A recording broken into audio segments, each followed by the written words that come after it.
أهلا وسهلا بكم متابعينا الكرام في حلقة من جزء جديد من المسلسل بتاعنا. وشياو يان بيستخدم المهارة اللي اتعلمها من المخطوطة وبيتحرك بسرعة البرق، وتشان وهو مش بتعرف تسيبه أبدا ولا بتلحق تشوفه أصلا. ساعتها بيستخدم مهارة الوهم، وبيبقى فيه 3 من شياو يان على الحلبة، فتشين وهو بتطير في الهواء وبتستخدم قوة الرياح في إنها تتغلب عليه وبتكسر المنصة، بس بتتفاجئ إن شياو يان ما حصلوش حاجة وإنه كان بيخدعها. وبيظهر مرة واحدة وسيفه على رقبتها وبيهزمها، وتشان وهو معلمها ما كانوش متقبلين الهزيمة بما إنه غريب ومش من تلامذة أي مدرسة منهم، والمعلم بتاعها بيهاجمه وبيضربه. بس يا فاي صاحبة بيت المزادات كانت موجودة وبتدافع عن شياو يان وبتثبت إن المهارة اللي اكتسبها كانت في المخطوطة اللي اشتراها منها، يعني هو مش حرامي زي ما بيتهموه. ساعتها المعلم بيهاجمه تاني علشان رافض إنه يتوسل لحياته، وبحركة واحدة بيتحكم فيه بصواعق البرق وكان هيخنقه. ساعتها شياو يان بيقول إن تلميذ ياو تشين وإنه من مدرسته، والكل بيتصدموا لما بيسمعوا المعلومة دي لأن ياو تشين مات من 50 سنة زي ما الكل عارف. وفجأة بيظهر المعلم فان غشيان وبيدافع عن شياو يان لأنه قال إنه تلميذ ياو تشين صديقه الوحيد. ولما بيمشي فان غشيان وشياو يان يروح وراه علشان يطلب مساعدته، بس فان غشيان بيخنقه علشان يقول كلام مش معقول لأن ياو تشين اختفى من 50 سنة. ساعتها شياو يان بيدخله عالم فرغ الخاتم علشان يتأكد بنفسه، وفي لحظة فان غشيان بيتسحب في باب من الموجودين وبيشوف ياو تشين متقيد في قاعة الروح ومو غيوب بيعذبه، وياو تشين ساعتها بيتخاطر معاه وبيطلب منه إنه يساعد شياو يان فإنه يوصل للهب ثلاثي اللون علشان هو الوحيد اللي هيقدر يوقف موقوه، وبيأكد عليه إنه ما يدورش عليه ولا يحاول ينقذه لأن الأولوية لشياو يان إنه يسيطر على اللهب الباقي ويتغلب على موغو. وبعد ما بيخرج فين غشيان بيطلب من شياو يان إنه يكون تلميذه، بس شياو يان بيرفض وبيقول له إنه هينقذ معلمه بنفسه. وبالليل بيروح يقابل يافاي اللي بتساعده وبتدله على مكان الجنية، وبيكتشف إن واحد من معلمين المدارس هو اللي كان متحفظ عليها، فبيروح تاني يوم مع ينغوي علشان يحررها. ولما مش بيعرفوا بيتفاوضوا مع المعلم، وشياو يان بيخنقوا وبيهددوا بالقتل وبيجبروا إنه ياخدوا على مكانها. وفعلا المعلم بيدخله الكهف اللي هي محبوسة فيه، بس أول ما بيدخل بيقفل عليه باب الكهف، وكانت الجنية متأيدة بسلاسل من الجليد السحري. كل ما شياو يان يحاول يكسرها ما كانش بيعرف أبدا، فبيستخدم لهب اللوتس الأخضر، واللهب مش بيأثر في السلاسل وشياو يان هو اللي بيفقد طاقته وبدأ يتجمد. ساعتها الجنية ما كانش عندها استعداد إنها تخسره، فبتقول له يحمي نفسه باللهب، ومرة واحدة بتفجر قوة السم السحري اللي جواها وبتكسر الجليد السحري وبتمتص قوته كمان، وبتتحرر وبيخرجوهم الاتنين من الكهف لأنها افتكرت كل المرات اللي شياو يان اتحدى فيها كل اللي حواليه والظروف الصعبة اللي وقعوها فيها وأنقذوها. وشياو يان كان مبسوط جدا من قوتها وإنها فعلا قدرت تسيطر على السم. وبعدها بيروح بيها للمعلم فين غشيان وبيطلب منه يعالجها وهو هينفذ أي شيء يأمره بيه. وفين غشيان كان شرطه الوحيد إن شياو يان يبقى تلميذه، بس للأسف شياو يان بيرفض وبيقول له إنه معلمه الوحيد هو ياو تشان. وفين غشيان بيعجبه رد شيان يان وبيوافق إنه يعالج صديقته وإنه يستنى في المدرسة كواحد من المعلمين الصغار، بس يطيع فان غشيان. وكانت مهام شياو يان في المدرسة إنه يحرس المكتبة القديمة اللي فيها مخطوطات المهارات السحرية والسرية لقوة دوتشي. وبعد يومين كان المعلم فين غشيان أخذ الجنية علشان يعالجها، وبيروح لمنصة التأمل السحرية، وهناك بيخيرها إنها ترجع بنت عادية ما عندهاش أي قوة سحرية، أو إنها تتعلم إزاي تسيطر على قوة السم من غير ما تأذي حد. بس لو اختارت الاختيار التاني هتكون طقوس العلاج مؤلمة جدا وممكن ما تقدرش تتحملها وتخسر حواسها الخمسة. والجنية بقى ما كانش عندها استعداد بإنها تعيش حياة عادية وتستنى إن حد يحميها أو ينقذها من الخطر، وبتختار إنها تتمسك بقوتها وتتعلم تتحكم فيها عشان هي اللي تنقذ الناس وتكون عون لشياو يان. وساعتها المعلم فين غشيان بيستخدم قوة الدوتشي والنيران السحرية وينشط السم اللي جواها، وبتبدأ الجنية تسيطر عليه لغاية ما بتنجح، وجسمها بيتكيف مع السم بطريقة مذهلة. حتى فين غشيان كان مبهور من قوتها، وكانت دي أول مرة حد بحالتها يتعالج ويبقى بالقوة دي. بعدها فين غشيان بيدرب شياو يان زي ما ياو تشين وصاه وبيعلموا مهاراتهم في الدوتشي، وزي ما شياو يان كان وعد الجنية إنه يوديها تشوف الألعاب النارية وبيروحوا سوا. وكانت وقتها شونان وصلت المدينة هي كمان وماشية تدور على شياو يان، وأول ما شياو يان بيلمحها بيجري عليها وهو فرحان، بس الجنية بتزعل لأن ساعتها بتدرك إن شياو يان بيحب شونان. وفجأة القمر بيتغير وبيحصل خسوف، ولما فين غشيان بيشوف الظاهرة اللي حصلت في السماء والنجوم اختفت بيعرف إن جه وقت السيطرة على شعلة اللهب الثلاثي. وشياو يان بيتخانق معاه علشان عاوز يتخلى عن اللهب الجليد علشان يعرف يسيطر على اللهب الثلاثي. وكان شياو يان عاوز يروح ينقذ ياو تشين الأول بأي طريقة، بس فين غشيان بيتخانق معاه وبيقول له إنه لو عمل كده هيضيع كل مجهودات ياو تشين وتحمله العذاب على إيد موغو طوال الفترة دي. ساعتها شياو يان بيقتنع بكلام فين غشيان وبيقرر إنه يطيعه. وشونان بتقول للمعلم على سر عائلة شياو يان وإنه هو الوريث للقوة السحرية اللي هتقضي على طائفة الروح تماما، والدليل على كده اليشم القديم اللي بيملكه. وفين غشيان ما كانش مصدق، بس يافي بتدخل ساعتها وبتأكد لها المعلومة وبتقول لها كمان إن عندها الدليل المطلق، فبيروحوا معاها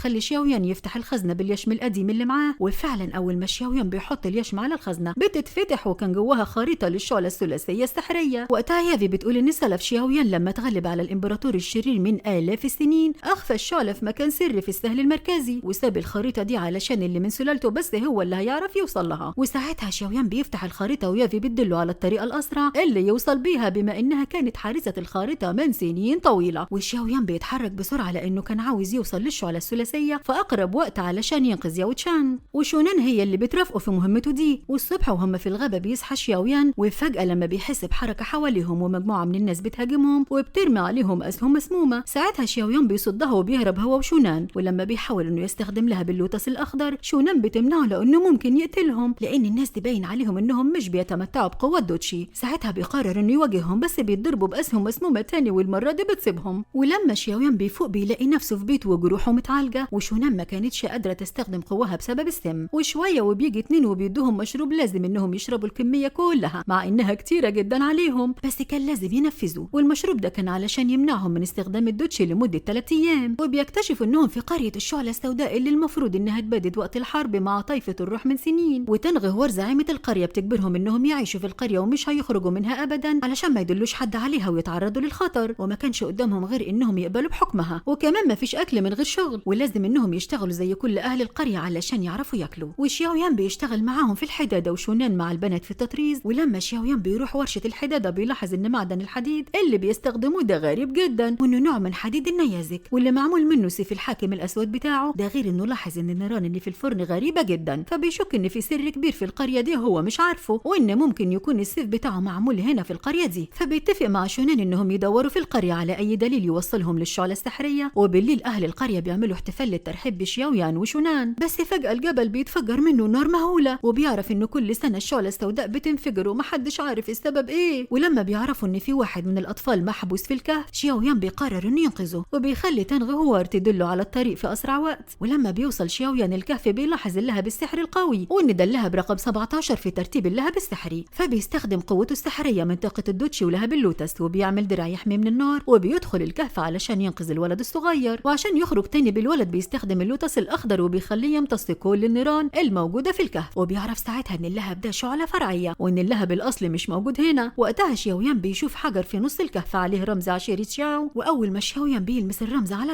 الحجر بيتحرك وبيظهر صندوق كان مدفون في الأرض تحته، وكان عليه برضه رمز اليشم القديم. ساعتها شياويان بياخده وبيرجع لتنغهوار وبيقول لها الحقيقة إنه سليل شياو شوان. فبتحكي له اللي حصل من سنين وقت المعركة مع طائفة الروح، وإن شياو شوان لما لقاهم في خطر حماهم بالشعلة السحرية في الكهف، وكانوا لما نارها بتخمد بيروحوا يجمعوا الحديد النازيكي اللي اتكون بسببها وبيعملوا منه الأسلحة وبيبيعوها ويعيشوا منها. شياويان بيسلمها الشعلة الفرعية اللي أخدها من الكهف، وبيعلمها ازاي تستخدمها في الأسلحة من غير ما يكون في خطر عليهم. فبتشكره إنها أنقذتهم زي ما عمل جده من سنين. وتاني يوم بيمشي شياويان وبيكمل طريقه، ولما بيرجع للمعلم فنغشيان بيساعده إنه يفك شفرة المخطوطة من صندوق جده وبيمتص كل المعرفة اللي فيها. وساعتها بيسيطر بشكل أقوى على اللهب السحري وبيعمل به دوامة كبيرة من اللهب الأخضر. وساعتها فنغشيان بيتفائل إن فعلا عندهم فرصة إنهم يتغلبوا على قاعة الروح المرة دي. وبعدها فنغشيان بيجهز الفريق اللي هيروح مع شياويان علشان يكونوا في مواجهة قاعة الروحي وينقذوا ياو تشان. والجنية بتطلب من المعلم إنه يسمح لها تكون معاهم بما إنها بقت قوية وأكيد هتعرف تساعدهم. وفعلا المعلم بيوافق وبيبدأ الفريق يجهز للمهمة. عرفنا إن ياو تشين بقى أسير موغو وبيعذبه لغاية ما يسيطر على اللهب الجليدي وقوة شياويان. وموغو كان عارف إن ياو تشين بيخطط لإيه، وإنه تواصل مع فنغشيان في طائفة الشعلة علشان يخليه يدرب شياويان ويقدر إنه يسيطر على كل اللهب السحري. وياو تشين كان متفاجئ من إن موغو عارف بتخطيطهم، معنى كده إنه هيسبق شياويان. في الوقت اللي بنشوف واحد غامض لابس أبيض فأبيض كان في ضريح وفي جثة واحدة ميتة في التابوت. من ده بقى هنعرف كمان شوية. وتاني يوم كان شياويان وأصحابه راحوا طائفة الحبوب المشهورين بالأدوية والعلاجات السحرية، وكانت في وادي النقب. ومعروف عن المدرسة دي إنها أحسن من الأحسن. ولما بيدخلوا المدرسة كان في عدد كبير من ممثلين المدارس التانية في أنحاء القارة جايين علشان يتدربوا هم كمان. ويا دوب بيدخلوا المدرسة وبيتعرفوا على تشيولين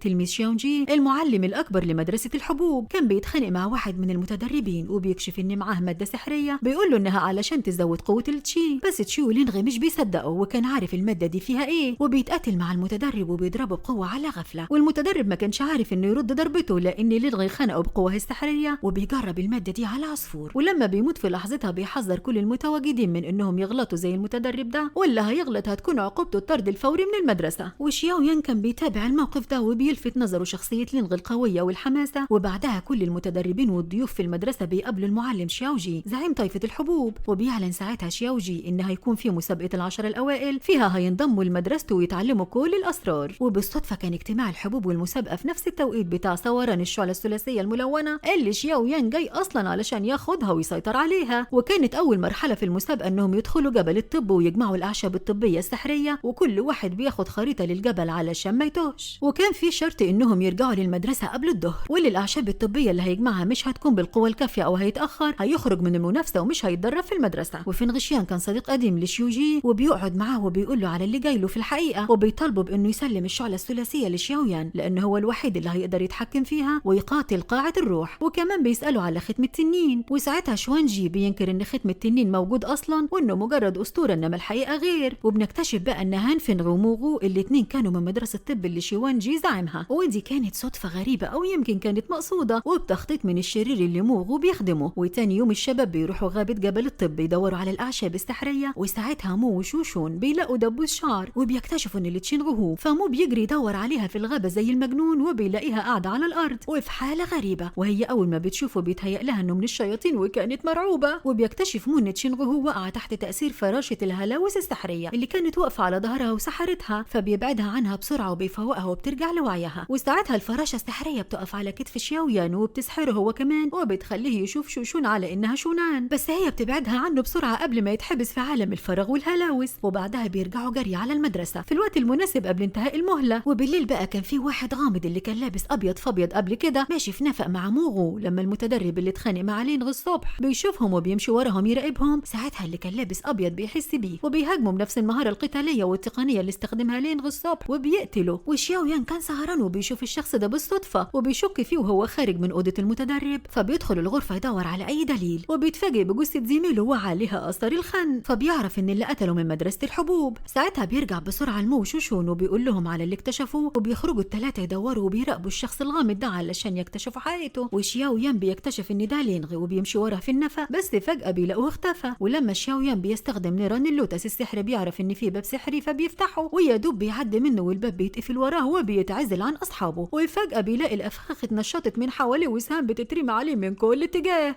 وفين على ما بيعرف يعدي منها من غير ما يتصاب. ساعتها بيسمع صوت موغو بيتكلم مع واحد ورا النفق، ولما بيشوف من فتحة في الجدار بيتأكد إن فعلا موغو بيتفق مع شريكه على خطة. وفجأة موغو بيحس بيه وهو بيضربه ضربة توقعه على الأرض بيغمى عليه. وبعد شوية شياويان بيفوق في أوضته وكان حواليه المعلم فينغشيان وشوانجي ومو وشوشون. ومو بيقول إن المعلم شيوجي لقاه في النفق المهجور ويجابه على أوضته. وساعتها شياويان بيسأل عن الجاسوس ومش بيجيب سيرة موغو خالص. والمعلم شوانجي بيقول له إن المتدرب الجديد اتطرد من المدرسة. وشياويان لما بيسمع ده من لينغ وشوانجي بيعمل إنه متصاب وتعبان جدا. ولما بيمشوا شوانيان بيتفاجئ أصحابه إنه كويس فعلا وما كانش متصاب ولا حاجة، وكان بيمثل لأنه ما كانش واثق في لينغ. وقتها شياويان بيقول للمعلم فينغشيان على موغو وإنه شافه في النفق المهجور وكل اللي حصل بقى. وفينغشيان كان متفاجئ وبيعرف إن المؤامرة دلوقتي على الشعلة الثلاثية. وتاني يوم كانت مسابقة تكرير الأعشاب السحرية المتدربين جمعوها من جبل الطب، وكان مفروض على كل واحد إنه يحول العشب السحري لحبة سحرية علاجية تزود الطاقة. وكل ما زادت قوة الحبة والطاقة اللي حولتها كل ما كان ترتيبه أعلى. وكل المتدربين بيخلصوا مهمتهم وبيكرروا أعشابهم، وما بقاش لسه غير لينغ وشياويان. وكانت المنافسة بينهم شديدة، خصوصا إن لينغ كان أحسن طالب في المدرسة وأقوى واحد ومش بيحب حد يتغلب عليه. بس شياويان قوته ما كانتش عادية أبدا، وبيستخدم طريقة المعلم ياوتشين في إنه يعمل حبة سحرية قوية جدا باستخدام قوة الدوتشي وصواعق البرق، وساعتها بيفوز بالمركز الأول. وساعتها لينغ بقى بيقع في مشكلة لما موقد التكرير بتاعه بينفجر، والكل بيعرفوا إن تم استخدام مادة ممنوعة وكان هيتعاقب. والمفاجأة إن الموقد ده مش بتاع لينغ في الأصل، والمعلم شوانجي هو اللي اداهوله ليلة امبارح وقال له يستخدمه في المسابقة علشان هو اللي يفوز ويحافظ على شكل مدرسته. بس لينغ مش بيقدر يقول الحقيقة دي قدام الكل علشان ما يعرضش معلمه للخطر أو يهز صورته، خصوصا إن شوانجي بيعمل إنه متفاجئ وبيعاقبه بالحبس وبيمنع أي حد من زيارته. ومو في الوقت ده كان قلقان من إن ختم التنين مش هيعرفوا يحصلوا عليه ومهمة شياويان هتكون في خطر. بس شياويان كان مطمن جدا ومتأكد إن التنين هتسلم الختم بنفسها، وثقته دي كانت بسبب إن التنين اللي بيتكلموا عليه هي سيان، وبيستخدم الجرس السحري اللي ثبته له قبل كده علشان يتواصل معاها من خلاله. وأول ما بتظهر بيسأله عن الختم وعاوز ياخده منها، بس سيان ما كانش عندها أي خلفية ولا فكرة إيه هو الختم اللي بيقولوا عليه ده. ساعتها الحكاية بتتعقد معقد. وبالليل شياو يان بيتعرض لهجوم من طلبة المدرسة وبيهاجموه علشان شايفين انه خطر على مدرستهم، بس في اللحظة اللي بيهاجموه فيها لينغ بيظهر وبينقذوا منه. وشياو يان كان مصدوم هو ازاي خرج من السجن، فلينغ بيقول له الحقيقة، واول شيء هو هرب، وتاني حاجة ليلة امبارح اتقابل مع المتدرب اللي اتقتل وعارف منه ان شياو جي متواطئ مع قاعة الروح، وشافه في النفق المهجور مع موغو. وقتها لينغ ما كانش مصدق وبيمشي ورا المعلم شوانجي وبيشوفه فعلا مع موغو لما كان شياو يان بيتتبعه. وبعد شوية بيخرج المعلم من الباب السري ومع شياو يان مغمى عليه وبيطلب منه انه يقول انه كان معاه طول الليل ومحدش يعرف بالحقيقة. ساعتها لينغ بيعرف ان معلمه فعلا جاسوس ومتفق مع موغو، بس ما كانش يقدر يقول على اللي حصل علشان يحافظ على شكل المدرسة وسط الطوائف المختلفة. بعدها شياو يان بيرجع مع لومو وشوشون وبيتفاجئوا ان سيسيان اتخطفت، وبنكتشف ان شوانجي هو اللي بيمتلك ختم التنين، وموغو كان بيحاول ياخده منه علشان يسيطر على الشعلة السحرية. وكان المقابل ان موغو يرجع البنت اللي في التابوت للحياة تاني، مش عارف ان موغو هيخدعه وان مفيش حد بيصحى من الموت. وبعدها لينغ بيروح مع فينغشيان وبيفتح النفق المهجور بقوة السحرية لغاية ما بيدخلوا القاعة اللي فيها التابوت. وفينغشيان أول ما بيشوف الجثة بيتصدم وبيعرف السر اللي خلى شوانجي ينضم لقاعة الروح، وبنعرف إن دي شوانيي زوجته اللي ماتت في المعركة من 50 سنة ضد قاعة الروح. ساعتها شوانجي بيدخل القاعة وبيأيدهم بتعويذة سحرية وبيكشف لفينغشيان عن خطته وإنه فعلا بيمتلك ختم التنين، ومش بس كده ده هو اللي خطف سيان وكان عامل حوالين التابوت تشكيلة سحرية علشان تمتص قوة الدوتشي منهم وشوانيي ترجع للحياة. وفينغشيان بيحاول يقنعه انه موغو بيخدعه وبيستغله مش اكتر، بس شوانجي ما كانش عاوز يصدق ده وكان طمعان في انه يسمع صوت شوانيي لو مرة واحدة بس، وبيسيبهم متأيدين وبيخرج في الوقت اللي شياو يان كان بيدور عليهم هو ومو. ووقتها كانت بدأت المرحلة الأخيرة من المسابقة والمعلم بيفتح بوابة الفضاء علشان اللي هيعبر ويسيطر على اللهب الثلاثي ويفوز بيه. فجأة بيظهر موغو وبيهاجم المعلم وبيدخل البوابة أول واحد علشان ياخد اللهب، بس شياو يان ما كانش هيستسلم بالسهولة دي وبيسيبه يسيطر على الشعلة الثلاثية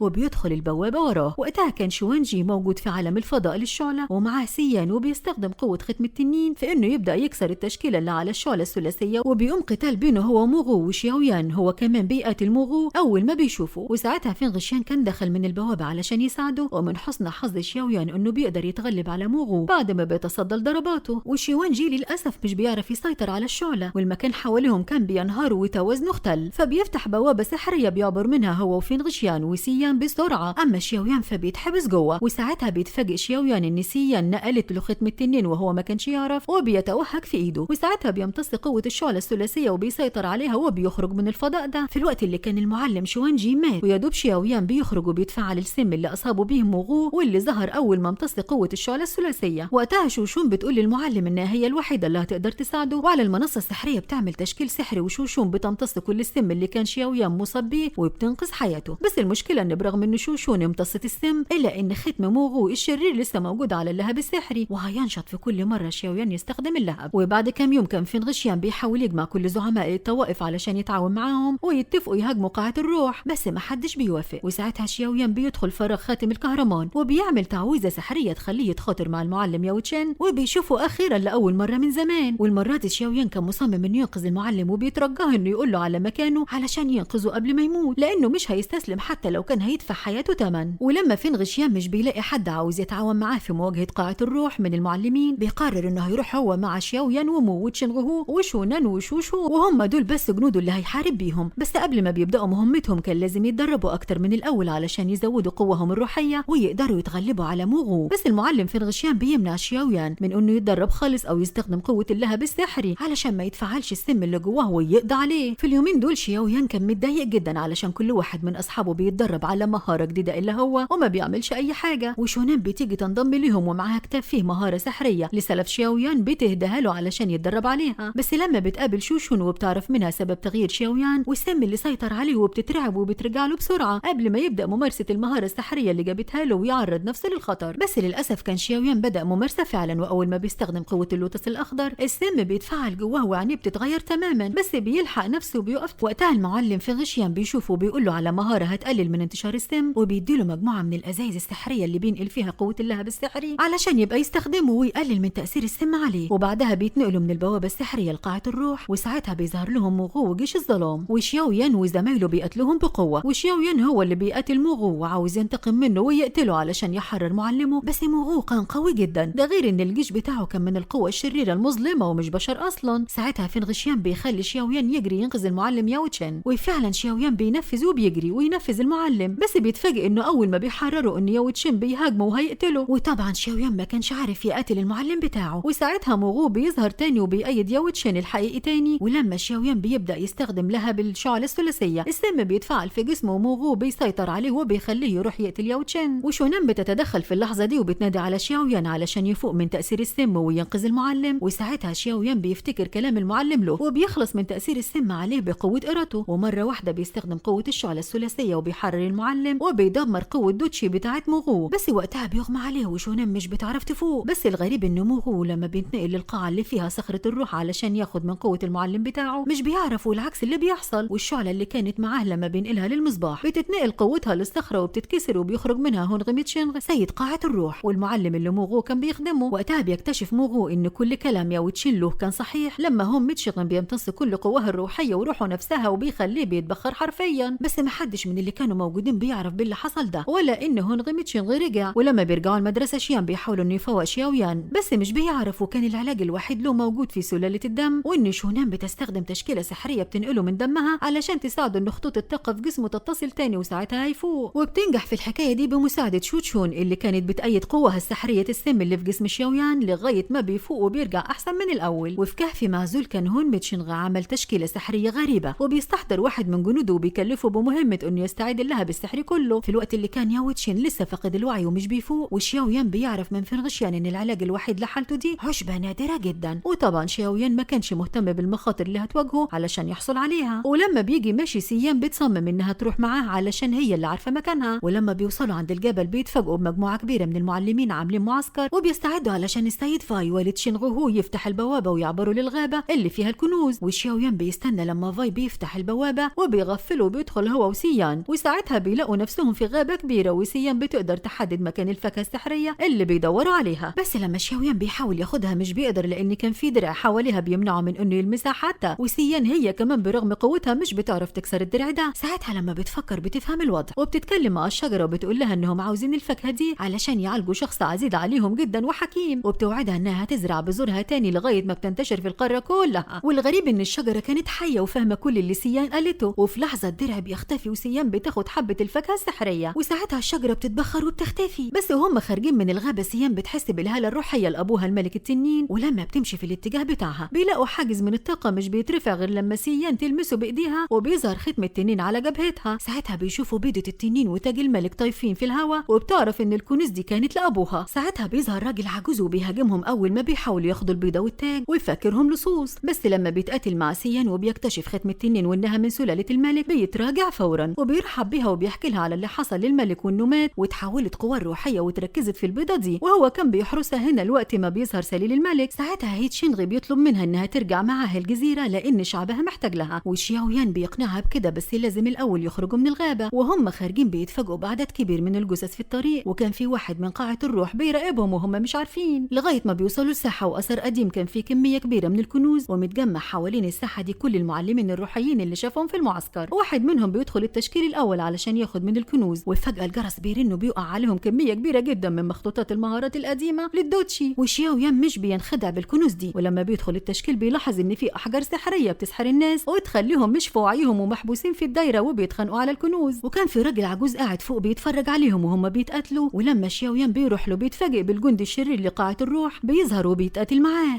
وفين على ما شياويان بيعرف يتغلب عليه، بس بيكتشف في الآخر إنه ظهر تاني وكان هيقتل شيان وشياويان اللي بيعمل حاجز من الطاقة بسيفه السحري. وأول ما بيفجر قوته شياويان بيتفاجئ إنه انتقل على موازي وبيشوف فيه روح دوسانت المعلم اللي عمل التشكيل ده، وبيكتشف إن صديق قديم لجده شاوشوان. ودوسانت كان محبوس في التشكيلة السحرية دي ومحدش يقدر يحرره منها ويكسرها إلا سليل شاوشوان، بس لما بيعرف إنه مات في معركته مع الإمبراطور الشرير بيتفاجئ وبيزعل. وقتها دوسانت بيختبر شياويان وبيسأله لو كان جاي هنا علشان الكنوز، بس بيتفاجئ من رده وإنه ما كانش يعرف أصلا إن في المكان ده كنوز، وحتى لو كان فيه هو اللي فارق عنده دلوقتي إنه يقضي على قاعة الروح. ساعتها دوسانت بيحس إن شاوشوان صديقه القديم هو اللي بيتكلم وبيقول لشياويان على الكنز الأكبر اللي هو بيحميه وبيختفي. وهنا الجندي الشيطاني بيرجع يظهر ويهاجم شياويان وعاوز ياخد منه الكنز الأكبر، بس شياويان بيهرب هو وسيان وهو وتشينغ. ساعتها المكان كله بيتهدي وبيتحول لأطلال، والشبح دوسانت العجوز بيتحول لعظام وينتقل لحوزة شياويان. وهنا الجندي الشيطاني بيرجع يظهر ويهاجم شياويان وعاوز ياخد منه الكنز الأكبر، بس شياويان بيهرب هو وسيان وهو شونغ. بس وهم في الغابة الجندي الشيطان بيظهر تاني، والمرة دي لما شياويان غي بيقتله بيعرف ان نقطة ضعفه في القناع اللي لابسه، فبيضربه مرة واتنين لغاية ما بيغفله وبيضربه ضربة قوية في وشه بيخليه يتبخر. هون غي ميتشن بيتعصب وبيعرف انه لازم يواجه شياويان بنفسه علشان يعرف يقتله. ولما شياويان بيرجع لفنغشيان وبيقول له على اللي حصل، فنغشيان بيخليه يحرق العظام بالنيران السحرية، وبيتفاجئوا ساعتها ان بيظهر خريطة للنيران السحرية كلها والطريقة الوحيدة في استخدام قوتها مع بعض. ساعتها فنغشيان بيجيب موقد من حديد النيزك كان ياو تشين محتفظ بيه من سنين لانه كنز ثمين جدا، وبيخليه يكرر الفاكهة السحرية فيه علشان يعالج ياو تشين. وشياويان بيبدا انه يستخدم الموقد والفاكهة وبيكررهم باستخدام قوته الروحية يومين بليلتين كاملين. بس قبل ما يكمل مهمته كان هون ميتشين غي اقتحم المدرسة وفنغشيان بيواجهه، وشوشون علشان تحمل كل بتعمل حاجز حوالين المدرسة علشان تحمي شياويان على ما يخلص مهمته، وكمان زمايلها اللي بيقتلوا جنود الظلام. بس للاسف ان الشياطين كانوا بيهاجموا بقوة وبيتغلبوا على مو وكم واحد من زمايله، وبقت شوشون لوحدها والحاجز كان هيتكسر خلاص. وفي الوقت ده شياويان كان نجح في تكرير الفاكهة السحرية ونقلها لياو تشان اللي بيفوق في لحظتها. وشياويان مش بيستنى يتكلم مع المعلم، لا ده بياخد سيفه بسرعة وبيروح يساعد اصحابه وبيحميهم، وبضربة من سيف الحاكم الاسود بيقضي على كل الشياطين وبيروح ينقذ المعلم فنغشيان. ساعتها كان فنغشيان بيتقاتل مع هون غيميتشينغ اللي كانت قوته رهيبة، وفنغشيان مش عارف يتغلب عليه لوحده، وكمان وقع في ايده، وكان هون غيميتشينغ هيقتله لولا ان شياويان بيظهر في اللحظة المناسبة وبينقذ معلمه. بس لما بيتواجه مع هون ميتشينغ كانت قوتهم الفرق بينها واضح جدا، وان هون ميتشينغ هو الاقوى وشيانيان ما كانش عارف يقتله اصلا، وكمان بياخد منه العظام السحرية. ساعتها بيظهر ياو تشين وكانت قوته الحقيقية كبيرة جدا وبيسيطر على هون ميتشينغ وبيجبره انه يهرب. ولما بيرجعوا المدرسة كان الكل فرحانين ان المعلم ياو تشين رجع تاني وبخير. في الوقت ده كانت شونان بتمارس تدريباتها وقدرت انها تتحكم في قوة اللهب السحري الموروث في عيلتها. وبعد كم يوم شياويان وياو تشين بيروحوا عشيرة غو، بس والد شونان كان عاوز يقابله لوحده من غير ياو تشين. ولما كانت شونان بتتدرب بتتعب فجأة بسبب انها في اخر مرة استخدمت سحر تعويذة الدم وانقذت شياويان. ودلوقتي الممارسة اللي بتعملها كان اسمها سلالة الدم علشان تثبت احقيتها في الشعلة السحرية وانها وريثة غو. في الوقت اللي كان ياو تشين بيسلم رسالة لموغو وبيطلب منه انه يسلمها لمعلمين في عشيرة تانية ويبلغهم برجوع قاعة الروحي، وكان عاوز يحشد الكل عشان يواجهوا هم وتشينغ. وقتها ياو وأونغاي زميل القديم لياو تشين بيتفاجئ لما بيشوفوا وبيحذروا من ان خطته دي هتعرض تلميذه للخطر، لان الكل كانوا شاكين في ان شياويان اصلا من سلالة شاوشون، وان لو شارك في اختبار سلالة الدم ممكن يموت. وتاني يوم كانت شونان بدأت الاختبار وكان في حجر سحري لما بتلمسه بيتوهج علشان يثبت نقاء سلالتها، وفي الاول مش بتنجح، بس لما بتفتكر كلام شياويان وتشجيعه ليها بيتجرب تاني وبتنجح في الاختبار. ساعتها زعيم العشيرة بيختم الختم السحري على جبهتها، وبعدها بيخلي شياويان يبدأ الاختبار، بس الحجر مش بيتوهج وبيفشل. بس بعدها الزعيم غو لما بيتكلم مع شياويان بيتفاجئ بطلبه الزواج من شونان. ساعتها غو بيرفض لان قوانين العشيرة بتمنع ان شونان تتجوز غير من اقوى واحد في عشيرتها بعد ما بتنجح في اختبار سلالة الدم. وشياويان ما كانش عنده استعداد انه يستسلم، وبيطلب منه انه يخليه يتنافس مع اقوى واحد في العشيرة، ولو فاز هيتجوز شونان. واقوى واحد في العشيرة كان موغو، وتاني يوم بيتنافس معه في حضور كل كبار العشيرة، والكل بيتفاجئ بقوته الكبيرة وانه بيمتلك اللهب السحري والشعلة الثلاثية ومهارة شاوشان القديمة. وقتها شيويان بيتغلب على موغو وبكده بيفوز في التحدي، وغو بيوافق على زواجه من شونان بعد ما عرف قد ايه قوته. بس الامور مش بتيجي بسلام زي ما كانوا فاكرين، وبيتفاجئوا ان لينغشي تمت مهاجمتها واصابتها بجرح في رقبتها، واللي هاجمها كان من قاعة الروح وزرع في دمها شيء كان بيحرق قوة الدوتش في جسمها ببطء ومحدش بيعرف يساعدها، بس بيعالجوها على ما تستعيد وعيها على الاقل. ولما بتفوق لينغشي بتقول لهم انها هي وامها زعيمة العشيرة كانوا في طريقهم لعشيرة غو لما هاجمهم هون غيميتشينغ، وكانت قوته كبيرة جدا واضطرت امها انها تضحي بنفسها علشان تحميها. وقتها ياو تشين كان عاوز انهم يوحدوا قوهم ويروحوا يهاجموا هون تشينغ قبل ما قوته تزيد، لانه بيخطط انه يكون الامبراطور التالي، ولو وصل للمرحلة دي من القوة ما حدش هيقدر يتغلب عليه ابدا. بس للاسف ما حدش من زعماء العشائر السبعة الموجودين كان موافق. وساعتها شياويان لما بيلاقيهم متحاملين ضده علشان حكاية سلالة الدم وكده بيسلم للزعيم غو خريطة الشعلة السحرية اللي كانت مختومة على العظام السحرية علشان يقدروا يستخدموا الخريطة دي ويستعدوا للي جاي، وعشان يثبت لهم انه مش بيطمع لا في سلطة ولا في شهرة، وكل اللي فارق عنده انه يقضي على الشر. بعدها لينغشي بتسلم غو جزء تاني من نفس الخريطة، وساعتها غو بيتفق مع الباقيين انهم يجمعوا اليشم القديم ويحطوه في مكان امن، لان هون غيميتشينغ هيطمع فيهم علشان يفك الختم السحري اللي عليهم ويستخدم القوة المختومة في اليشم القديم بعد ما بيجمعوا ويبقى الامبراطور الهستاني. وشونان بتعرف بعدها سبب رفض ابوها لشيانيان، وانه في الحقيقة بيحميه لانه هو اللي حاول يسيطر على قوة الشعلة الشيطانية الباقية، وهو مش بيتمتع بقوة سلالة الدم هيموت. ووقتها غو بيصرح شونان انه كان بيتمنى انه ما تكونش في الوضع ده وتعيش بحرية الحياة اللي بتتمناها، بس لان ده مش الواقع غو بيرفض زواج شونان من شياويان. وتاني يوم شونان بتقول لشياويان على حكاية اليشم وبيسلمها قطعة اليشم القديم اللي معاه، وبعدها ياو تشين بيجتمع مع عدد من زعماء المدارس علشان يتفق معاهم على مواجهة قاعة الروح، وانهم لازم يقضوا على هون ميتشينغ قبل ما قوته تزيد. ومن حسن الحظ ان كلهم بيتفقوا علشان يعيشوا في امان. وقتها شياويان بيروح المنصة السحرية علشان يمارس قوة اللهب، ويحاول انه يدمج كل اللهب اللي استحوذ عليه ويسيطر عليه بالكامل. وياو تشين كان متفاجئ من مهارته اللي زادت، بس علشان ينجح بينقل له جزء من طاقته ويقول له انه لازم يتدرب كل يوم ساعة واحدة ويحافظ على قوته والا اللهب هيقتله. وشياويان بيتدرب كل يوم زي ما المعلم وجهه. في الوقت اللي غو بينقل قوة كبيرة لغو ياو علشان يستعد للمعركة وهيعرف يحمي شونان. اما شياويان وهو بيتدرب على المنصة بيغمى عليه، ولما بيفوق بيشوف المعلم قدامه ومرة واحدة بينزل في ضرب في شياويان علشان مش بينفذ كلامه. وساعتها فين غشيان بيجي على صوت شياويان وبيبعد ياو تشين عنه، بس لما بيعرف ان شياويان هو اللي مش بيسمع الكلام بيضربه هو كمان، لغاية ما شياويان بيقول للمعلم ان اللي حصل انه حس بألم في جبهته وهو بيتدرب. ولما ياو تشين بيعرف المعلومة دي بيستغرب وبيحاول يفحصه، بس ما كانش في اي حاجة مختلفة. ولما بيطلب من شياويان انه يجمع قوة من جوتشي ويركزها في جبهته، شياويان مش بيعرف. وقتها ياو تشين بيمنعه من التدريب لغاية ما بيعرف ايه السر. وشوشون كانت عاوزة تساعده وبتعرف ان الطريقة الوحيدة هي بذور الشجرة السحرية اللي سبق وكان عالجها قبل كده. ومع ان ياو تشين كان بيراقب شياويان طول الليل علشان ما يروحش يتدرب، لما بيشوف الظاهرة الغريبة في السماء وظهور التسع كواكب واصطفافهم بيسيبه يتدرب براحته، لان دي علامة على ظهور اللهب الشيطاني. وشياويان بيتدرب على المنصة والمعلم بيراقبه، وبيكتشف ان الألم اللي في جبهته بيمنعه من انه يرتقي للمستوى المطلوب. وبعدها بنشوف الزعيم غو كان في الصحراء ومع عدد من الزعماء، وبيدخلوا بوابة سحرية وشياويان ويتشاون بيروحوا وراهم لان المكان ده اللي ظهر فيه الشعلة الشيطانية. والغريب ان شياويان لما بيدخل من البوابة بيلاقي نفسه لوحده والمعلم اختفى. وساعتها بيظهر هون ميتشينغ وهو مقيد وياو تشين. وقتها شياويان بيدرك ان ده مش حقيقي وانهم اتحبسوا في الوهم، وكل اللي دخلوا في البوابة وقعوا في الوهم وبقوا مهاجمين بعض، واللي بيرفع عنهم اللعنة دي كانت النيران السحرية اللي شياويان بيمتلكها. وبيتفاجئوا وقتها بظهور غويا ومعاه شونان متصابة، وشونان كانت اتعرضت لفخ واتصابت ومحدش كان عارف يعالجها في المرحلة دي. وفجأة وهم ماشيين في أرض الوهم دي بتظهر شعلة بنفسجية من الشعلة الشيطانية بتهاجمهم كلهم. وساعتها شياويان بيحاول انه يسيطر على الشعلة الشيطانية الأصلية علشان يحمي الباقيين. ولما بيستخدم قوة اللهب الأخضر بس ساعتها بيظهر عرش كبير وعليه الشعلة الشيطانية، ولما بيقربوا منها بيتفاجئوا انها تحولت لشخص. ومش بس كده، ده بيهاجمهم وبيخطف شونان وبيأيد الكل الا شياويان. ولما شياويان بيحاول انه ياخدها مش بيقدر، والشخص ده بيخليه ينافس واحد من جنوده الأقوياء جدا، لو هزمه هياخد شونان. وشياويان بيهجم عليه وبسيفه السحري كان عاوز يقضي عليه، بس كان أقوى مما كان فاكر. في الوقت اللي كانت شوشون عند الشجرة السحرية القديمة وبتحاول انها تدخلها، ولما بتفقد الأمل ومش بتعرف بتفتح البوابة في جذع الشجرة وكانت هتمشي. وساعتها شوشون بتتفاجئ ان الشجرة فتحت البوابة السحرية، وشياويان كان بيقابل بكل قوته علشان يحمي شونان وينقذها وبيستخدم اللهب السحري. وفجأة الشخص اللي كان بيقتله بيحس الختم السحري اللي كان عليه وبيطلع انه شياو تشين جد شياويان. وفجأة الشعلة الشيطانية بتظهر، وساعتها شونان بتفوق، والإصابة اللي حصلت لشياويان اتعالجت في لحظتها بسبب الشعلة الثلاثية. وقتها شياويان بيطلب من غوياو انه هو اللي ياخد الشعلة الشيطانية، ولما بيحاول غوياو ياخدها بيظهر هونغ ميتشينغ وبيحاول انه يسيطر عليها قبلهم، بس الكل بيتصدوا ليه. وساعتها الشعلة بتخرج عن السيطرة ومحدش بيعرف انه يتحكم فيها. وفي اللحظة اللي كان شياويان بيهرب هو وشونان فجأة بيحس بألم في جبهته، وبيظهر دوسانت اللي كان اندمج جواه من آخر مرة قابله فيها. ودوسانت هو اللي كان ختم شياو شون هنا، وهو الشخص الشرير اللي اتحكم فيه واندمجت روحه مع الشعلة الشيطانية. وقتها دوسانت بيعمل حاجز قوي بينهم وبينه، وبيستخدم شياويان في السيطرة على شياو شون لغاية ما بينجح في كسر ختمه ونفيه في العالم كله. أما هم ميتشينغ فكان بيتقاتل مع باقي المعلمين، ولما بيلاقي ان الشعلة الشيطانية هتدمرهم كلهم ومحدش عارف يسيطر عليها فبيهرب. والمشكلة دلوقتي ان محدش كان عارف يسيطر على الشعلة، وشياويان مش هينفع يسيطر عليها بالقوة والا هتقتله. فشونان بتعمل مهارة الامبراطور لعشيرة غو وبتحاول السيطرة على الشعلة بس مش بتعرف تحتويها. في الوقت اللي كانت شوشون دخلت الشجرة السحرية وبتطلب منها البذور علشان تساعد شياويان، بس الشجرة بتتعرف عليها لان البذور سبق وشياويان اخدها وعالجها بيها، فبتضطر شوشون انها تعمل تعويذة الدم علشان الشجرة تساعدها. وساعتها شياويان بيقرب من الشعلة وبياخدها هو بالقوة وبيغمى عليه من قوتها. ولما شياويان بيخرجوا بيه من البوابة السحرية ما كانش بيفوق ابدا، ولما ياو تشين بيفحصوا بيلاقي انه بيموت خلاص ومفيش امل في علاجه. وساعتها شوشون بتوصلوا معاها بذور الشجرة السحرية وبتديها له على طول. وفي لحظتها شياويان بيبدا انه يفوق، ولما بيرجعوا العشيرة ياو تشين بيفحصوا وبيعرف ان الحالة اللي هو فيها دي بسبب اللهب الشيطاني، وانه متعارض مع قوته لانه مش بيمتلك سلالة الدم النقية، وبالكتير قدامه 10 ايام ويموت. وشونان بتطلب من ابوها انه يتصرف وينقذه، وكان العلاج الوحيد لشويان انه يروح القبر الاسطوري اللي اتختمت فيه اقوى طاقة روحية في القارة. في الاول غو كان رافض، بس شونان بتترجاه لان شياويان مهم جدا في حياته، ده غير انه في الاصل هو الوحيد اللي ساعدها من البداية ونقل لها جزء من قواها الروحية لما كانت ضعيفة. ساعتها غو بيوافق، وشياويان وشونان بيدخلوا في بوابة سحرية للقبر الأسطوري، والمعلم ياو تشين وغو بيستنوهم لغاية ما يخرجوا. وشياو ين لما بيدخل بيلاقوا نفسه في كهف لوحده، ولما بينادي على شونان كان سامع صوتها بس مش شايفها، والكهف اللي كانوا فيه كان غريب جدا. وشياو ين كان واقف على كف ايد حجري ضخم، وشونان نفس الكلام بس في الاتجاه المعاكس ليه. وقتها شياو ين بيحس بالألم في قلبه بسبب الشعلة الشيطانية، فبيتكلم مع شونان وبيقول لها ان بقوة سلالة دمها هي اللي هتقدر تلاقي البوابة، وانها لازم تثق في نفسها وفي قوتها. ساعتها شونان كانت منهارة وبتضرب بقوة على الأعمدة السحرية لغاية ما ايديها بتتجرح، وساعتها بتفهم ان الطريقة الوحيدة لتفعيل البوابة هي انها تستخدم مهارة الامبراطور. فبتقعد وبكل هدوء بتعمل التشكيلة السحرية هي وشياويان في نفس التوقيت، والاتنين مرة واحدة بيختفوا وبينقلوا المكان تاني. في الوقت اللي كان هون غميت شنغي خاطف واحد من العشائر الثمانية اللي كان بيهاجمهم، والشاب لما بيشوف النيران السحرية اللي كان هون بيستخدمها بيتسحر وبيقرب منها، وفجأة النيران السحرية بتلتهمه وبتسحب قوته الروحية وطاقة الدوتش بتاعته وبتكبر شوية. في الوقت اللي شياويان وشونان بيفوقوا بيلاقوا نفسهم في كهف مع راجل عجوز. في الأول كان متفاجئين ومش عارفين هو مين ده، وأول ما شياويان بيفوق بيؤثر عليه الشعلة الشيطانية وبيتألم، وساعتها شونان بتحاول تنقله من قواها الروحية وتساعده بس مش بيتحسن. فالعجوز بيهاجمه وبيغمى عليه وبيقرب منه وبيفحصه وبيقول له شونان ان مفيش منه امل وانه بيموت خلاص. ساعتها شونان بتترجاه وبيساعده لان شويان ما ينفعش يموت. وفجأة شويان بيفوق ويهاجم العجوز وبيضربه، بس وقتها بيلاقيه اقوى منه بمراحل، والعجوز بيضرب شوان وبيرميه في الكهف يمين وشمال بكل سهولة، وكمان بيتحكم هو في سيف الحاكم الاسود. وكان ساعتها العجوز مبسوط انه بيتقاتل تاني لاول مرة من الاف السنين، وفي الاخر بيأيد شويان وشونان وكان هيقتلهم بس بيستجوبهم الاول وبيعرف ان شويان من عشيرة شياو. ووقتها شياويان بيتحداه وبيقنعه انه يحرره علشان يوريه قوة اللهب السحري اللي بيملكه. وفعلا لما العجوز بيحرره شياويان بيستخدم كل اللهب السحري مرة واحدة وبيهاجمه بيه، بس بيتصدم لما بيلاقي العجوز هو اللي اتحكم في الشعلة السحرية وما تأثرش بهجومه. والعجوز بيعرف انه من عشيرة شياو فعلا، وشياويان بيقول له على الحكاية كلها. وهنا شياويان بيتفاجئ ان ده مش شخص عادي، وده شياو شوان بنفسه اللي من آلاف السنين اتقاتل مع الامبراطور الهستاني وختموا نفاه من عالمهم. وشياو شوان العجوز بيحكي لهم ساعتها عن معركته ضد الامبراطور الهستاني، وان المعركة الأخيرة حصلت هنا في الكهف ده، وان المقبرة دي ما فيهاش قوة سحرية زي ما الأسطورة بتقول. وقت المعركة شياو شوان اتقاتل هنا مع مجموعة من رجالته مع عشيرة شياو، وعشان يتغلب على الامبراطور الشرير بيستخدم الشعلة السحرية، بس الامبراطور كان معاه أقوى كنز في العالم وهي الشعلة الآكلة، وما كانش قدام شياو شوان وقتها هو ورجالته غير انهم يستخدموا سحر سلالة الدم. وبقوته الرهيبة قدر شياو شوان انه يتغلب على الامبراطور الشرير ويختمه في عالم تاني. وده السبب ان عشيرة شياو انحدرت ووقفت قوة سلالة الدم، لانه استخدموها كلها في قتال الامبراطور بعد ما عرفوا الحقيقة وان المقبرة ما فيهاش القوة اللي كانوا بيدوروا عليها علشان يعالجوا شياويان. وشياو شوان بيقول لشياويان ان الطريقة الوحيدة لعلاجه هي سلالة الدم، وبيتفق معاه انه هينقل له دمه وبينشط قوة سلالة الدم جواه، لان القوة الحقيقية مش في الكنوز السحرية اللي بيمتلكها، بل بالعكس قوته الحقيقية بتيجي من جواه وبس. وبيبدأ شياو شوان بيعمل تشكيلة سحرية وتعويذة نقل الدم، وكان بيتألم جدا. وساعتها شونان بتتدخل وبتساعد قوة سلالة دمها لغاية ما بيتم النقل. وبعدها شياويان لما بيجرب يستخدم اللهب السحري بيتفاجئ انه بقى اقوى واغرب من قبل كده، وكمان بيدمج كل اللهب اللي بيملكه في شعلة واحدة. وفجأة شياو شوان بيتعب وقوته بتضعف، وبيبدأ يشوف ارواح زمايله في المعركة حواليه، فبيطلب من شياويان انه يمشي وما يلاش عليه لانه خلاص هيتلم شمله مع اصدقائه وعيلته اللي كان مستنيهم من سنين. وبعدها شياويان وشونان بيخرجوا من البوابة السحرية، واول حاجة بيعملوها ان شياويان بيروح يختبر قوة سلالة الدم، والكل بيتفاجئ ان قوة سلالة الدم بتاعته اتنشطت وبقت الاقوى في القارة كلها. وقتها بيسمعوا صوت هون ميت شينغي بيناجي على شياويان وبيقول له يقابله بعد 3 ايام علشان يقتله. وشونان بقى بيحكي لابوها على قرارها وانها استخدمت سلالة دمها في علاج شياويان، بس الاول مرة ما كانش متعصب عليها وبيحترم قرارها لانها ساعدت في ظهور البطل اللي هينقذهم كلهم. وبعدها غو بيطلب من شياويان انه يكون هو القائد بتاعهم في مواجهة هون، بس شياويان ما كانش عنده اي مطامع قيادية ولا عاوز يتحكم في حد ويفرض سيطرته عليهم، بس غو بيحاول يقنعه انه لازم هو اللي يوحد الكل علشان يعرفوا يفوزوا في المواجهة النهائية. وشياويان وقتها لما بيتكلم مع الزعيم غو لوحدهم، وغو بيقول له انه لازم هو اللي يقودهم ويوحد العشائر ال8، لان في السنين اللي فاتت تفريقهم هو اللي تسبب في ضعفهم وان الماضي هيكرر نفسه. ساعتها شياويان بيسأله لو كان بيعتبر شياو شوان بطل ولا لا، فغو بيقول له انه هو نفسه ما كانش يقدر يعمل اللي شياو شوان عمله وضحى بنفسه وعشيرته علشان يحمي العالم. ورد شياويان عليه ان القوة الحقيقية مش في الكنوز اللي بيملكوها، والسبب اللي خلى شياو شوان يفوز في المعركة دي هو ان رجالة عشيرته وثقوا فيه، مش عشان هو الاقوى بينهم، لا ده عشان كانوا مؤمنين من صميم قلبهم ان العالم مش المفروض يكون بالحالة دي، وان القوي لازم يحمي الضعيف مش يدوس عليه. وده سر القوة الحقيقي واللي خلاهم يضحوا بقوة سلالة دمهم علشان يحموا كل العالم من الشر والظلام. وعشان كده مش فارق من هو الشخص اللي هيقود قد ما يفرق رغبته في السلام والعدل يسود العالم. ساعتها غو كان متفاجئ من رد شياويان عليه وبيعرف انه كان غلطان في حقه لما كان بيعتبره اقل منهم وانه ما ينفعش يتجوز بنته. وبعدها بيبدأ شياويان مع المعلم ياو شاو تشين والباقيين انهم يستعدوا ويخططوا هيعملوا ايه مع هون ميتشينغ. والمعركه الجايه كانت هتكون في جبل الجليد او المنطقه المجمده، دي المنطقه اللي هو اتفق مع شاو يان هيواجهوا فيها. والمكان ده عشان منفي من قديم الازل ما كانش فيه قابليه ان يتعمل حواليه حاجز حمايه او انهم يعملوا فخ الهون. وساعتها شاو يان بيقول لهم ان اقتراح خطته وانه هيستخدم قوه اللهب السحري في انه ينفي النيران الاكله اللي بيملكها هون، لان الخطر كله من النيران دي لو وصلت لحد معين هتنفجر وتاكل العالم كله. بس لما بيفكر شويه وشاو يان بيفتكر كلام شاو شوان بيفهم انه هون عاوز يخلي الشعله الاكله تخرج عن السيطره زي ما كان حصل مع اللهب الشيطاني علشان يعرف يسيطر عليها. ولان الشعله الاكله اللي استولى لها الملك القديم الامبراطور الهستاني اللي شاو شوان ختمه، والحاله الوحيده اللي هون هيكون الاقوى بيها هي انه يعرف يسيطر على الشعله ويخلي ولاءه ليه. وعشان يعمل كده لازم تخرج عن السيطره وتنفجر قوتها علشان يعرف يخضع لها بالقوه. والمهم شاو يان بيفهم ده وبيقرر انه يستخدم اللهب السحري اللي معاه في انه يغير طبيعه اللهب الاكل علشان يبوظ له هون خطته. وبعدها كل العشائر والمدارس القتاليه بيعملوا تشكيله الحمايه حوالين المدارس. وفي الوقت اللي شاو يان بيروح مهمته على جبل متجمد، كانت شونان بتحمل قطع 8 لليشم القديم. وشياو يان لما بيوصل قمه الجبل كان هون في انتظاره وبيحاول انه يقنعه ينضم للشر والظلام، بس ده كان من المستحيلات. وشياو يان ما كانش جاي لوحده وكان معاه باقي العشائر ال8 وكلهم بيهاجموا هون في الوقت اللي شياو يان بيتدخل حاله التامل وبيسيطر على اللهب السحري بالكامل وبيهاجم بيه هون. وقتها باقي المعلمين بيحاولوا انهم يقضوا على هون، بس للاسف هو اللي بيسيطر عليهم بتشكيل سحري وبيمتص قواهم الدوتشي. ومش بس كده، ده بيظهر منه نسختين تانيين والثلاثه بيهاجموا المعلمين من كل اتجاه ومش بيديهم الفرصه انهم يضربوه من نقطه ضعفه. ساعتها ياو تشين بيفهم ان الثلاثه دول مش هون الحقيقي وان جسمه الحقيقي في مكان تاني، فبيقرب من التشكيله وعاوز يكسرها. في اللحظه دي بيظهر قلب التشكيله وبيمتص قوته الروحيه هو وباقي المعلمين. وشياو يان بيفوق في واقع مختلف والتلج بيتساقط حواليه وبيشوف كل الجثث اللي ماتوا على ايد الشر من اول هان فينغ وموغو والمعلم تشينغ جي كله. بس بيتفاجئ ساعتها بابوه قدامه وبيتحكم اللهب المظلم، وهو ما كانش ابوه الحقيقي بس هون بيلعب بيه وعشان يقنعه انه ينضم للظلام. وطبعا الحيله دي مش بتدخل على شياو يان وبيهاجم قلب التشكيل باللهب السحري وبيكسر التشكيله لما اللهب الاكل طبيعته بتتغير. وقتها هون بيرمي نفسه في قاع الجبل وفجاه بيخرج نار ضخمه بتوصل للسماء وبيعرفوا ان التشكيله السحريه في السماء مش في الجبل وانها هي الختم السحري لشياو شوان اللي عمله علشان يختم بها الامبراطور الهستاني. ولما هون بيضحي بنفسه بيفعل لهب الروح وبيكسر ختم التشكيله وساعتها الامبراطور الهستاني بيهرب وبيرجع تاني للقاره. وقتها بتقع حمى بركانيه وصخور من نار على كل المدن اللي حوالين الجبل وكان العالم في خطر كبير. والامبراطور الهستاني بيروح علشان ياخد قطع اليشم القديم اللي مع شونان وبيهجم عليها هي وغوياو وبيصيبهم اصابه شديده وبياخد منهم اليشم القديم. ولما غوياو بيحاول انه يسترجعوا منهم الامبراطور الهستاني بيقتله. وفي اللحظه دي كان شياو يان والباقيين رجعوا ما عرفوش يقبضوا عليه او يمنعوا قتل غوياو. وبعدها بيجي فينغ شيان علشان يساعد بعد ما تعرضت المدرسه والمدينه للدمار. الحل دلوقتي علشان يسبقوا الامبراطور الهستاني ويمنعوه من انه يستحوذ على اكبر قوه في القاره انهم يلاقوا القبر القديم اللي في الاسطوره وفيه اقوى لهب سحري. وشياو يان كان محبط من هزيمته الاولى وانه ما قدرش يمنع ظهور الامبراطور الهستاني، فبيروح يقعد في الكهف اللي كان شياو شوان فيه طول السنين دي وبيتكلم معاه. وقتها شياو شوان بيسمع صوته وبيعرف منه انه طول ما هم متوحدين هيقدروا يوصلوا مع اليشم القديم ويعرفوا مكان القبر الاسطوري. وساعتها الامبراطور الهستاني كان بيستخدم اليشم القديم وبيجمع قطعه علشان يعرف مكان القبر المجهول في نفس اللحظه اللي كانوا قاده العشائر ال8 متجمعين وبيوحدوا قوتهم لغايه ما بيوصلوا مع اليش وبيشوفوا مكان القبر. وشياو يان بيعرف مكانه والمكان المقصود كان في مدرسه جيا في عالم مغما اللي تحت برج الكنوز. بس الامبراطور الهستاني بيسبقهم بخطوه وبيهاجم المدرسه وكان هيقتل كل اللي فيها، وهو جيا بتقاتل مع المعلمين وهيكلين علشان يدافعوا عن المدرسه ويحموا الكل. بس شياو يان لما بيوصلوا بيقتل جنود الظلام بحركه من سيفه وبيدخل مع المعلمين عالم مغما. ولما بيدور على القبر المجهول بيعرف مكانه وبينتقل هناك معاهم. ولما بيوصلوا كان في حاجز طاقه بيمنعهم من الدخول والتنين الملك كان على البوابه بيحميها وبيمنعهم من الدخول الا اذا كان اليشم القديم معاهم. وساعتها سيام بتنادي على التنين وبتقول له انها بنته، فبيتحول لهيئته البشريه وبيتاكد من انها بنته بس برضه مش بيسمح لهم بالدخول. وساعتها الامبراطور الهستاني بيوصل وكان معاه اليشم القديم وبيعبر به من الحاجز وبيروح ياخد لهب الروح. وقتها شياو يان ولا اي حد بيعرف يمنع الامبراطور الهستاني وده بياخد لهب الروح ومعاه ال 22 لهب اللي كانوا في المكان في المصابيح وبيتحول بعدها لعملاق ناري ضخم جدا وبيبدا انه يدمر في العالم ويحرق كل المدن ويمتص قوه الناس والكائنات. وقتها شياو يان بياخد كلمه الملك التنين انه كان المفروض يحمي جوهر الدوتسي بس دلوقتي خلاص اختفى. ولما بيربط الخيوط ببعضها من كلام الملك التنين وكلام شياو شون فبيعرف ان جوهر الدوتشي هو القوه الحقيقيه الخفيه اللي هتخلي ملك القاره يكون اقوى واحد مش اللهب اللي الامبراطور الهستاني اخده وبيتحكم فيه. وشونان بقى بتفتكر الشجره السحريه القديمه لان كان هنا واحده زيها وكل الاشجار السحريه دي مترابطه مع بعضها ومتصله بجذور واحده بتمتد تحت قاره الدوتشي. فبتقول لشياو يان ان اكيد السر فيها. وفعلا شياو يان لما بيقرب من الشجره وبيتصل بها بقوه الدوتشي الدوتشي، وبيخلي باقي القادة الثمانية بينقلهم لقوتهم الروحية علشان قوة سلالة الدم وإنهم مترابطين. الشجرة بتتوهج وشاويان بينتقل لواقع تاني، وكانت الشجرة فيه خضرة وجميلة في وسط حقل واسع. وبيظهر الإمبراطور القديم توشي، ولما شاويان بيتكلم معه وبيقول له على الأزمة اللي حصلت في العالم، والإمبراطور الهستاني الشرير بيعرف من دوتشي إن اللهب الروحي اللي أخده مش أقوى حاجة، وإن جوهر دوتشي هو الأقوى في العالم وكان محفور أو مخفي في الشجرة السحرية علشان يحمي العالم. وتوشي ما كانش عارف يسلم شاويان جوهر الدوتشي لأن مش هيقدر يدفع ثمن القوة دي، ولو أخده واتقاتل مع الإمبراطور الهستاني هيكون لازم عليه إنه يضحي بنفسه وبحياته، وبيعرض له المستقبل اللي ممكن هيحصل له. وإن لما شاويان علشان يدمر الإمبراطور الهستاني ويستعيد توازن العالم، جسمه المادي هيتحرق من قوة الانفجار وهيتبخر. ساعتها شاويان بيقول له إنه عنده استعداد إنه يضحي بأكتر من كده، لأن شاويان جده الكبير سبق وضحى بنفسه وبقوة عشيرته كلها من 1000 سنة علشان يحمي العالم كله، وإن القوة دي لازم تحمي الناس مش عشان يأذوهم. وتوتشي لما بيلاقي كلامه في إصرار والعزيمة دي وبينقل له جوهر الدوتشي وكل الطاقة اللي كان بيتمتع بيها. وفي لحظتها شاويان بيخرج من عالم مغمى طاير زي شعلة النار، وبيهاجم الإمبراطور الهستاني اللي كان بيتحكم في العملاق الناري وبيدمر العالم. وشاويان بيتقاتل معه وكان قوي جدا أكتر مما كان الهستان متوقع، وكان مستغرب جاب القوة دي كلها منين، مع إنه هو اللي استحوذ على الكنز الكبير، ما كانش يعرف إن في كنز أكبر. وقتها بيتحكم في العملاق وبيخليه يقتل شاويان وبيدمر كل اللي في طريقه. ساعتها شاويان بيمتص طاقة دوتشي من العالم من حواليه وبيهاجم الإمبراطور الهستاني وبيقتل العملاق اللي كان بيتحكم فيه، وإصابته بتخليه يقع متصاب في عالم مغمى. وساعتها شاويان بيستحضر قوة جوهر دوتشي وبيطير ناحية الشرير وبيندمج معاه لغاية ما بيقتله وبيخليه يتبخر وبيتبخر معاه، وكل طاقة الدوتشي اللي كان بيمتلكها هو والإمبراطور الهستاني بتطير في الجو وبترجع تاني للعالم. والأشجار السحرية بتمتصها من جديد وبتغذي بيها الكائنات والأرض في كل مكان، والقوة اللي كانت من العالم رجعت له تاني. وساعتها شونان وباقي المعلمين بيروحوا يدوروا على شاويان، بس مش بيلاقوا غير خاتم الكهرمان بتاعه. وبعد فترة بترجع مدارس الفنون القتالية بتدرب الشباب من جديد، والكل في أول يوم كانوا بيحكموا للتدريب وبيحكوا عن شاويان وبطولته وتضحيته بحياته علشانهم. وشوشون كانت طبيبة وبتعالج الناس لما بيظهر بنت تانية بتتمتع بنفس قواها، وكانوا الناس بيتنمروا عليها وبيهاجموها، بس شوشون بتحميها وبتدربها. وسيام بتعيش في غابة جبل الطب مع أبوها تنين الملك. أما شونان فكانت طول الوقت بتتمنى شاويان يظهر تاني، وكانت بتروح عند الشجرة السحرية وكل الأماكن اللي زارتها مع شاويان وتمارس مهارة الإمبراطور اللي كانوا بيتواصلوا مع بعض من خلالها على أمل إنها تتواصل معه من جديد. وفي يوم وهي عند الشلال بتتفاجئ به وكانت فرحتها لا توصف، وبياخدها وبيطير بيها وبيشوفوا جمال العالم اللي ساهموا في أمان وسلامه. وبكده بيخلص مسلسلنا النهارده، يا رب يكون عجبكم. ما تنسوش تدعمونا باللايك والشير يا أحلى متابعين، والسلام.